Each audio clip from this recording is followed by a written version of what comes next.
Eh bien, coach, bonjour. Bonjour. Question banale, habituelle.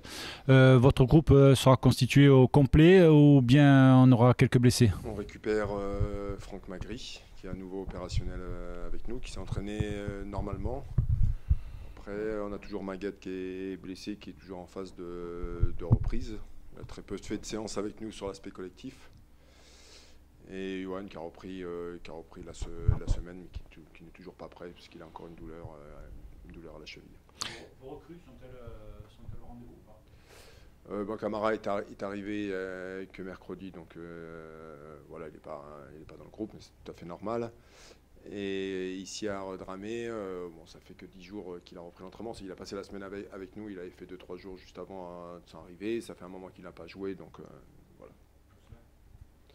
Jocelyn, une réponse aujourd'hui au niveau de son côté administratif des papiers. Alors, après le match de la semaine dernière qui, au final, a conclu de façon plus convaincante, une série de 3 matchs qui étaient mal partis, comment se passait la semaine d'entraînement concrètement? Est-ce que vous avez senti déjà vos joueurs soulagés d'un poids peut-être, et forcément ça influe sur l'entraînement? Il y a deux choses. La semaine avait tellement été lourde juste avant ce match de Dijon, qu'il y a eu une débauche d'énergie sur l'aspect émotionnel très très forte pendant le match, avec un engagement incroyable. Et je peux vous l'assurer, en ayant regardé le match à 2 fois, une dépense d'énergie pas possible. Donc il y avait une fatigue physique et une fatigue mentale par rapport à la semaine et par rapport à l'attente de ce match. Et puis au fur et à mesure de la semaine, lundi, mardi, c'était pas facile. Et puis au fur et à mesure, c'est revenu. Il y avait un peu plus de sérénité. Voilà, maintenant, voilà, c'est pas la raison pour laquelle on a gagné ce match contre Dijon, qui était très important pour nous sur l'aspect, voilà, sur plein d'aspects qu'il faut s'endormir là-dessus. On en a parlé entre nous. Il y a 2 matchs avant la trêve internationale. On va à Nîmes et on reçoit le FC Metz. Voilà, il nous faut bien négocier ces deux matchs avant la trêve. Pour revenir sur le groupe, parce que j'ai pas entendu, ou je sais pas si vous l'avez dit, Johnny Placide, on savait qu'il était touché à la cuisse. Oui, effectivement, c'est une bonne question. Johnny a une déchirure à l'adducteur.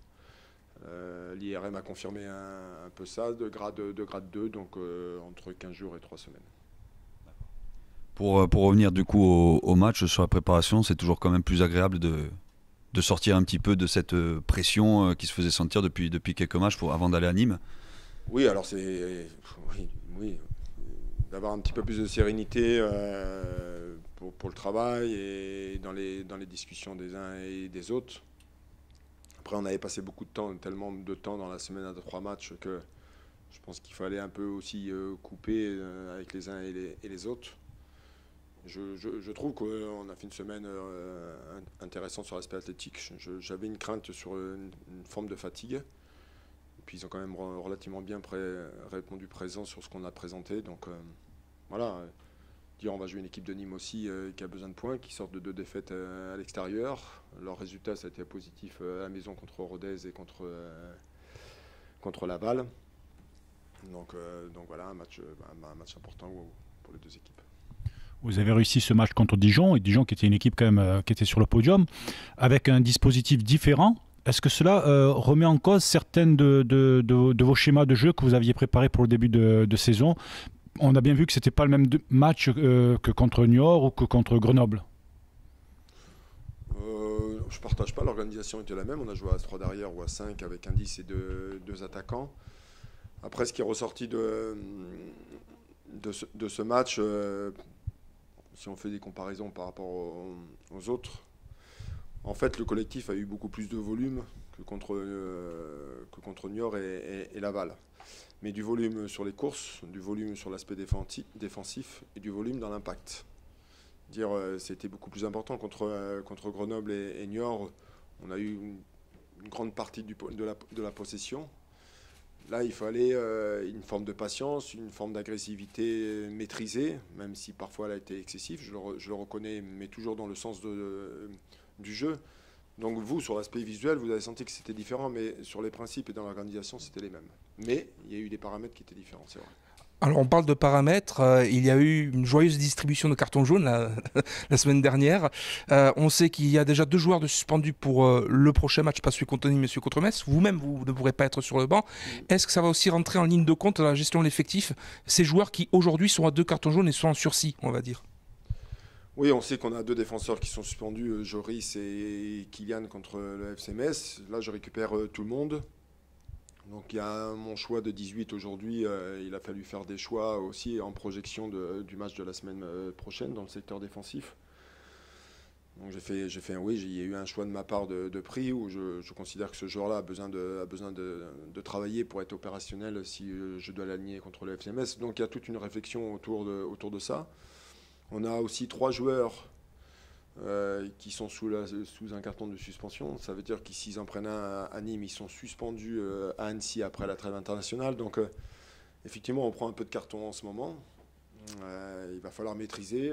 On a rectifié aussi de l'effectif parce qu'on a pris à nouveau des joueurs. Donc j'aurai la possibilité d'avoir un petit peu plus de choix. Pour continuer là-dessus, donc Issar Dramé et Camara qui sont arrivés à la toute fin du mercato. Encore une fois, des profils plutôt jeunes qui n'ont pas connu la Ligue 1 et la Ligue 2. Le Sporting, quelque part, il est un peu voué à ça en ce moment par rapport à ses moyens? Oui, il y a les moyens financiers. Je peux vous assurer que la direction, le président et moi-même, on a eu des joueurs confirmés au téléphone pour présenter un projet. Voilà, il y a l'aspect financier qui rentre en ligne de compte et puis il y a les choix aussi des joueurs. Hein, voilà, nous, on a eu la possibilité, parce que Dramé, ça faisait un moment que je le suivais. Et il y avait une hésitation au mois de juin avec Abdou. Même s'il n'a pas joué des matchs, il a joué en première division en Russie, il a fait partie de Red Bull de New York aussi, donc il a été formé à Lyon, il y a quand même un bagage important et intéressant. Et concernant Mamadou Camara, on a bien vu que sur les 2 premières séances qu'il a pu faire, malgré son jeune âge, il y a eu beaucoup de qualité. C'est un gaucher dans le corps du jeu, on n'en a pas. Et voilà, ça aussi, ça va être tout le monde s'interrogeait sur Abdou par rapport à son jeune âge. On voit qu'aujourd'hui, il répond présent et il assume totalement son statut. Coach, vous nous aviez dit vouloir faire un bilan après les 3 matchs en une semaine. Donc, pour vous, 3 points en 3 matchs, c'est insuffisant? C'est insuffisant. Effectivement, je voulais faire le point, la grande frustration, en fait, c'est pas le match de Saint-Étienne parce que ça arrive de passer totalement à travers et voilà, on a fait un non-match. La frustration, c'est le match de Rodez. Voilà, avec en fait dans les temps forts, on n'a pas pu ouvrir la marque et je pense que ça aurait pu être autrement et on n'a pas su maîtriser un peu ce type d'adversaire et ce type de match à ce moment-là. Et la frustration et la déception, elle se trouvent par rapport à ça. Alors aujourd'hui, on a 9 points. On va voir après ces 2 matchs de la trêve, si on arrive à basculer à 12 à 15, on dira que ce sera quand même un bon début de saison. Pour l'instant, vous êtes satisfait du bilan du coup comptable en termes de points ou c'est pas suffisant pour vous? Vous attendez Metz? Dans mon tableau de marche, dans ma petite tête, je dois reconnaître que j'avais tablé au moins 3 points de plus. On va dire que le point noir pour le moment, c'est la différence de but. Oui, on avait bien débuté et malheureusement cette défaite à Saint-Étienne avec ses 5 buts nous fait passer en négatif. On était bien jusqu'à présent. Voilà. Parfois ça arrive de prendre une bonne gifle et voilà, on l'a reçu et j'espère que ce sera la dernière. Une question quand même sur votre adversaire. Vous l'avez observé évidemment. Est-ce que on a l'impression qu'il joue à 5 derrière. Ça va être assez compliqué ça. Oui, ils jouent dans la même organisation que nous, en dehors qu'ils inversent leur triangle au milieu. Ils jouent avec un seul 6 et 2 10. Ils ont terminé leurs 2 derniers matchs à l'extérieur en 4-4-2 aussi.